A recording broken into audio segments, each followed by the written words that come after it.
Ay, magluluto na naman tayo. Tignan natin kung anong maluluto natin. Buksan natin yung rep natin. Pinggan yung laman. Tsaka buti na lang may ampalaya na naman. Maggugulay na naman tayo mga lods. Yan.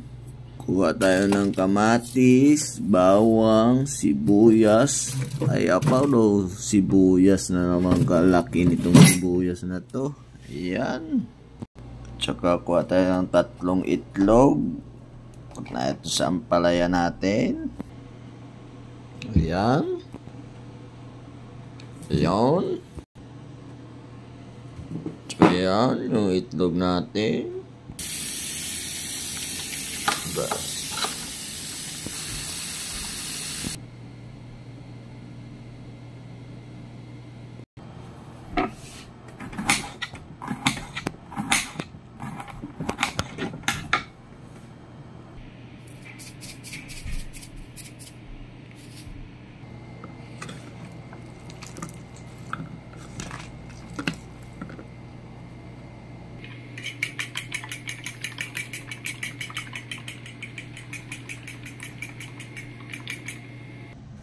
Yan loads, mainit na yung kawali natin. Lagyan natin na naman mantika.